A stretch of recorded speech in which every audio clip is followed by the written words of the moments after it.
সালামু আলাইকুম। BNP chairperson Begum Khaleda জিয়ার শারীরিক অবস্থা খুব বেশি ভালো না।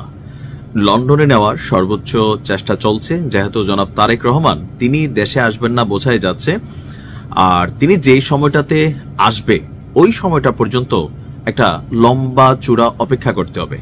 তো হায়াত মতুর তো গ্যারান্টি নাই, সেজন্য পরিবার থেকে যতটুকু বলা হয়েছে যে ওনাকে লন্ডন নেওয়ার জন্য চেষ্টা করা হচ্ছে, যদি ডাক্তাররা গ্রিন সিগন্যাল দেন ওনাকে লন্ডন নিয়ে যাবেন। এখন অনেকের মধ্যেই এই ওনার অসুস্থতা নিয়ে বেশ কিছু প্রশ্ন তৈরি হয়েছে। পিনাকি ভট্টাচার্য তিনি দাবি করছেন সশস্ত্র বাহিনী দিবসে যখন বেগম খালেদা জিয়া সেইখানে গিয়েছিলেন সেখানে অনেক মানুষ ছিল, তো যেহেতু তিনি বিভিন্ন রোগে আক্রান্ত অসুস্থ, তো কিছুটা তিনি ভাইরাস ইনফেক্টেড হয়েছেন, কারণ ডাক্তার পিনাকি তো একজন ডাক্তার, তো সেখানে আসলে ওনাকে এইভাবে যাওয়ার অনুমতিটা দেওয়া মেডিকেল টিমের উচিত হয়নি। তবে ওনার অসুস্থতা নিয়ে এবার চাঞ্চল্যকর তথ্য দেওয়া শুরু করেছে বিএনপির নেতারা, আর ঘুরে ফিরে অনেকটা পলিটিক্যাল বক্তব্যই, যে থাকে না যে বাংলাদেশে যাই ঘটুক কোনো না কোনো যে ভূমিকম্প শেখ হাসিনার কারণে হয়েছে, আবার বেগম খালেদা জিয়ার এই অসুস্থতার পেছনে গতকালকে থেকে বিএনপির প্রথম সারির নেতারা তারা এক চাঞ্চল্যকর দাবি করেছেন। আপনারা জানেন যে একটা মামলায় বেগম খালেদা জিয়া জেলে ছিলেন, আর তিনি যখন জেলে ছিলেন তখনও বিএনপি এই একই দাবি করেছিল, আজকে যে দাবিটা এখন করছে, যে বেগম খালেদা জিয়ার এই শারীরিক অসুস্থতা স্বাভাবিক নয়। তাহলে কি ম্যানোপ্যালেট করা? কিছুটা এরকম।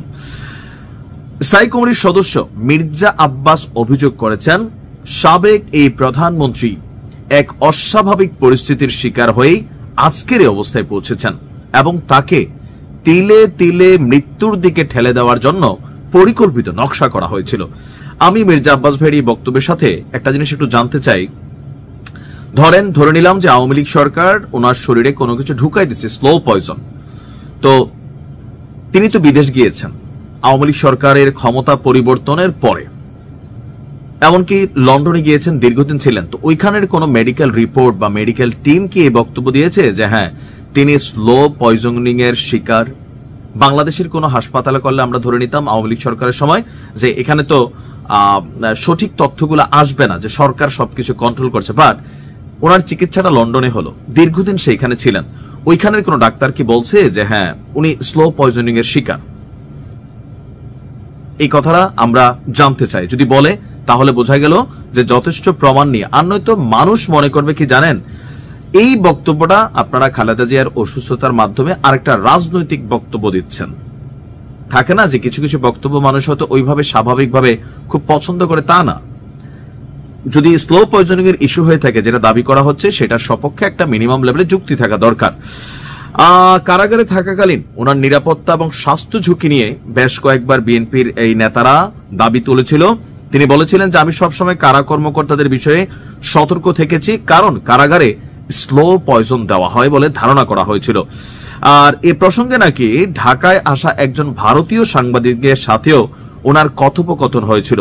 ওই সাংবাদিক ওনাকে বলেছিলেন আপনারা কি নিয়ে লাফালাফি করছেন, উনি তো আর 2 বছরও বাঁচবেন না।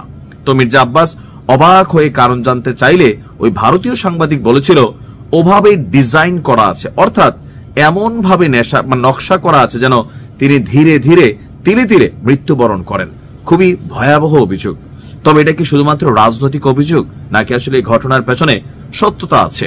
যেহেতু মেডিকেল সায়েন্স অনেক দূর এগিয়ে গেছে, খালেদা জিয়ার লন্ডনে যাওয়ার পরে যেখানে চিকিৎসা হয়েছে সেই চিকিৎসার একটা রিপোর্ট জাতির সামনে প্রকাশ করা হোক।